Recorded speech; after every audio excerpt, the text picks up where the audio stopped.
apresentar agora, soluções inovadoras. Antes de chegar aqui, propriamente dito, nas suas propostas para a cidade de São Paulo, queria ouvir também a política do seu partido para apresentar ao telespectador, num tempo que é um tempo reduzido de televisão em relação aos candidatos que têm representantes no parlamento, etc, etc, etc. Quer dizer, como sintetizar as ideias e passar para o eleitor as propostas do partido em cerca de 1 minuto? Nós vamos ter 1 minuto de manhã, 1 minuto à tarde, aproximadamente 50 e poucos segundos, mas são 18 programas de televisão. Então, isso vai nos dar a oportunidade de, apresentando programa a programa, tema a tema, certo? As ideias do nosso partido. Claro que nós gostaríamos de ter um espaço maior, né? E agradeço, inclusive, o seu convite para que a gente possa apresentar um pouco dessas ideias também aqui. Queria, então, ouvi-lo a respeito da questão do transporte público. Você é engenheiro e o seu partido administra a área de transporte público no Distrito Federal. Imagino que você, então, vai trazer um pouco da experiência desta administração do DF para São Paulo. É uma das propostas, uma das ideias. Queria que você nos contasse como é que você enxerga um trânsito em São Paulo cada vez mais caótico. Como é que você enxerga a questão do transporte coletivo de massas, ou seja, metrô, a questão... Agora parece que o Levi Fidelix falava tanto do aerotrem, né? E agora vão ter o tal do monotrilho na cidade de São Paulo. Como é que você imagina a política pública para a questão do transporte na cidade? Hoje o tema de transporte é indiscutivelmente o tema mais importante da campanha eleitoral, né? Embora o tema de transporte, ele tem um impacto importante no nosso dia a dia, na nossa vida, mas ele tem um impacto importante também na vida econômica da cidade. A cidade de São Paulo, né, é uma cidade que cresceu em um século aos saltos, sempre de forma muito intensa, né? Se nós pegássemos a história recente, 100 anos atrás, né, que em termos de processo histórico é pouco tempo, a cidade tinha menos de 200 mil habitantes, umas 10 empresas industriais, né? E hoje nós temos uma metrópole de 11 milhões e meio de habitantes, certo? E 20 milhões no seu entorno, né? Das maiores do mundo, a maior da América Latina e uma das, enfim, com toda a complexidade que isso implica. Então, crescimento desordenado, falta de planejamento, né? E atualmente já, inclusive, num processo muito complexo de desindustrialização, o que significa perda para a economia local, né, em todos os sentidos. Então, São Paulo teve seu ápice de industrialização em 1991. Nós chegamos a ter 42 mil indústrias e 1,5 milhão de trabalhadores nas indústrias da cidade de São Paulo.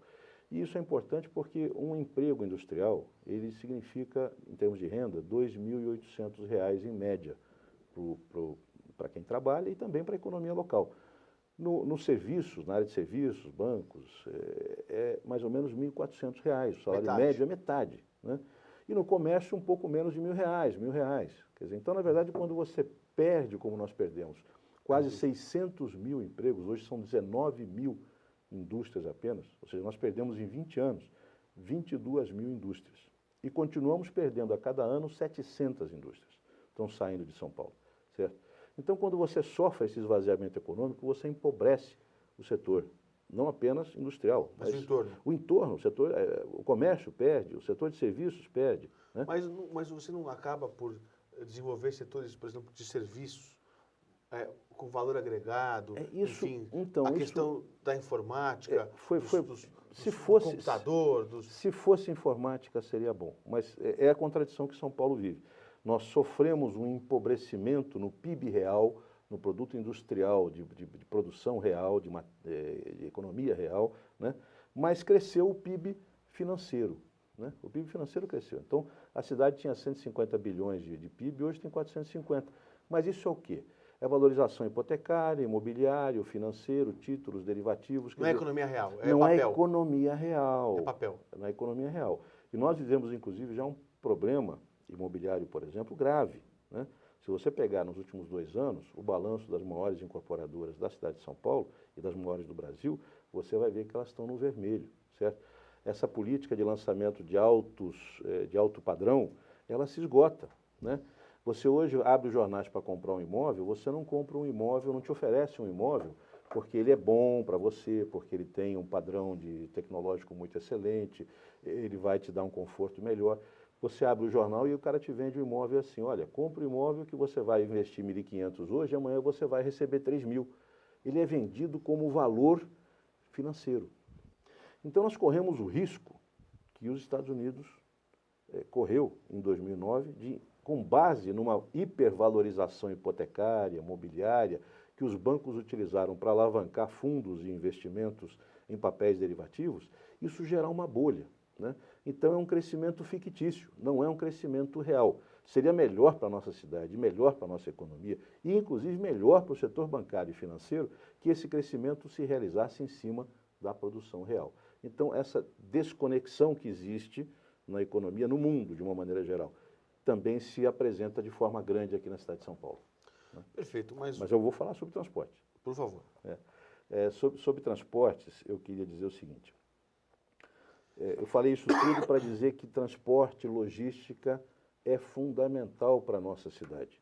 Se isso é importante para qualquer cidade brasileira, para a cidade de São Paulo ela é fundamental, porque isso tem sido um dos motivos pelos quais nós estamos perdendo competitividade, capacidade produtiva, criatividade, força de trabalho e força econômica, e, portanto, força política. Então, o transporte é vital para o dia a dia do cidadão, mas é vital para o desenvolvimento estratégico da nossa cidade. Tá? E o PPL está apresentando uma proposta diferente dos demais candidatos.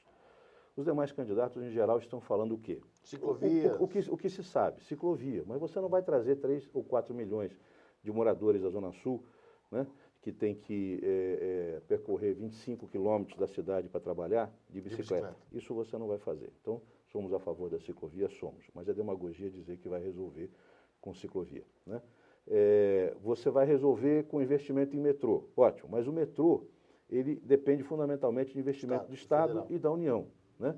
Então, também é uma coisa que nós, claro, vamos lutar muito para que haja. Agora, um investimento em metrô, para fazer 300 e poucos quilômetros, que é o que a cidade precisa de metrô, nós estamos falando em 20, 30 anos. Hoje tem 40. Com tudo a favor.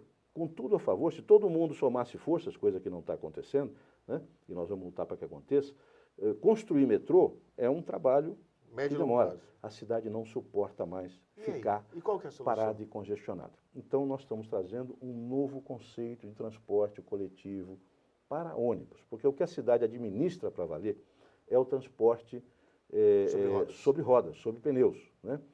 Então, sobre isso, nós estamos apresentando uma proposta que nós estamos chamando de Rápido Paulistano. O Rápido vem de uma sigla, Rede Ativa Planejada e Integrada de Ônibus, porque hoje o transporte de ônibus da cidade de São Paulo é caótico, não tem planejamento, não tem inteligência, não tem controle, não tem sistema de controle. Na verdade, hoje a cidade está entregue, está sem governo, ela está entregue para as operadoras de ônibus disputarem os corredores e os pontos de ônibus mais valorizados da forma como bem quiserem. Isso seria equivalente a, eu acho que toda boa experiência a gente tem que trazer, né, adaptar para as nossas realidades. Isso seria uma nova visão, uma visão repaginada do ligeirinho de Curitiba? O transporte de Curitiba tem sido muito elogiado, tem muito sido vanguarda. Porque na falta de metrô, falta de dinheiro, você faz um corredor de uma maneira organizada, informatizada, com um espaço para as pessoas poderem entrar, não é isso? Isso, exatamente isso, um pouquinho mais. Nós vamos avançar um pouquinho em relação à experiência. Até porque São Paulo pode mais, pode mais. Econômico, né? Isso, pode mais. Nós vamos avançar um pouco mais em relação ao que é hoje o projeto de Curitiba, o que já está se fazendo um pouco em Goiânia, um pouquinho em Manaus, que é utilizar o BRT, né? Se você pegar aqui em São Paulo, você vai ver os biarticulados, os triarticulados andando por dentro dos bairros, né? Em ruas que não estão preparadas, inclusive, para esse tipo de transporte. Por causa do peso, né? E acaba estragando o asfalto. Estraga, dificulta o trânsito local. E você tem nos corredores, 1.350 linhas tem na cidade de São Paulo. Todos os operadores querem passar num corredor de ônibus, porque ali no corredor ele vai pegar mais passageiro, linhas grandes. E aí entram ônibus comuns. E ônibus comuns. E aí não funciona. E aí o que acontece? Você pegar uma parada de ônibus da Rebouças, da Santo Amaro ou da 9 de Julho, você vai ver que tem 10 ônibus ali, né? 10 ônibus, cada um pegando 2, 3 passageiros. E, aliás, muitos deles às vezes vazios, alguns deles trafegando vazios, né? Então, na verdade, o corredor, ele tem que ser gerido na concepção de metrô, ou seja, como linha exclusiva, certo? E uma linha apenas. Quem tem que se movimentar pela cidade, né, não é o ônibus. Quem tem que se movimentar pela cidade é o usuário, é o passageiro. Ele é que tem que circular. Então todo mundo sabe que vai pegar um metrô, você vai pela linha azul e de repente você tem que passar para a linha verde. Chegar mais perto de tal lugar. Isso. Exatamente. Você não consegue transitar 40 quilômetros, que às vezes você precisa rodar na cidade, num único veículo. Isso é muito bom para a companhia de ônibus, mas é péssimo para o usuário. Tem que fazer a baldeação. Tem que fazer, exatamente, mas em pontos, mas em terminais. Você tem eixos, na realidade o metrô ele é pensado do seu ponto de vista de eixos. De eixos, exatamente. E o ônibus não. Então, o corredor você imagina que seja assim. Tem que ser assim.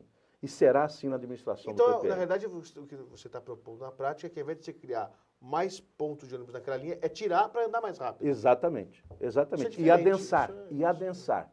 Colocar no corredor, já o BRT, o Mega BRT, que hoje é produzido aqui no Rio Grande do Sul. Na Neobus, por exemplo, nós produzimos o Mega BRT para 300 passageiros. Uma composição de metrô transporta 1.200. Quer dizer, 4 BRTs equivaleria a um transporte de um trem de metrô, certo? Quem usa esse BRT? Por exemplo, esse ônibus de 300 lugares, São Paulo usa? Atualmente, muito pouco. Os maiores que nós temos aí são de 18 metros, que é esse de BRT tem 28 metros de comprimento. Tem alguns poucos circulando na cidade, certo? Mas nós temos que implantar isso em corredores. Então, nós vamos apresentar isso bonitinho, desenhado, estudado. Nós temos uma equipe de arquitetos, engenheiros, certo? Trabalhando nisso há mais de 5 meses, aqui na cidade de São Paulo. Isso tudo está mapeado, está orçado, e nós vamos apresentar isso de forma bem concreta para a cidade. Perfeito. Queria também, então, avançar e conversar com você a respeito da questão da saúde. Polêmica muito grande da cidade a respeito das OS, as Organizações de Saúde, que são organizações não governamentais que fazem uma espécie de parceria público-privada em que o Estado entra com o espaço e essas entidades entram com a organização e a sua expertise. E aí entraram dentro desse contexto Albert Einstein, Sírio-Libanês, que tem as suas organizações de saúde e acabam por prestar serviço à cidade.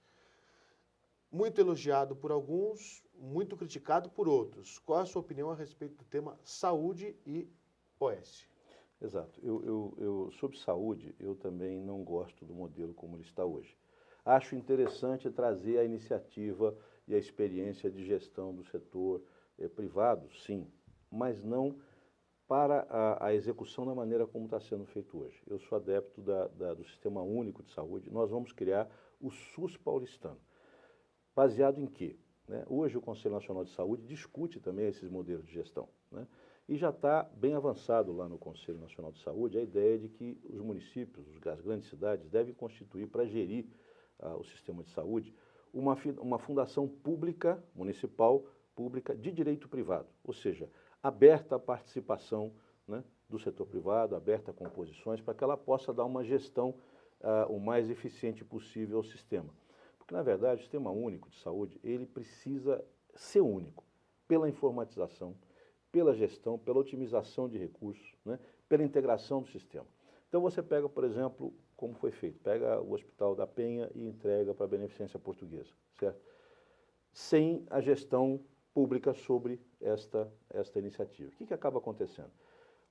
A Beneficência Portuguesa, por exemplo, evidentemente pega essa estrutura e ela fez o quê? Ela deixou de atender SUS, fazer maternidade, por exemplo, na sua estrutura hospitalar. Para fazer particular. Está fazendo só os atendimentos mais economicamente valorizados na estrutura e empurrou o setor todo de maternidade para o Hospital da Penha.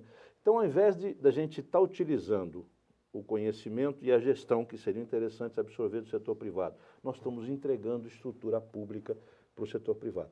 Isso não está correto. Aquilo que é público deve ser público, certo? O setor privado pode colaborar e pode participar e deve ser parceiro, sim, mas na gestão mais geral, não na execução, certo, de cada uma das unidades. Isso tem que estar integrado por um sistema único e é o que nós vamos fazer em São Paulo. Educação. E mais médicos. São Paulo precisa dobrar o número de médicos. E nós precisamos ter escola pública de saúde, certo, para formar, porque falta médico em São Paulo. E ganha mal, hein? Ganha mal, você não tem carreira, certo? Então o médico acaba não deixando o seu trabalho a sua iniciativa privada porque não vê perspectiva na iniciativa pública.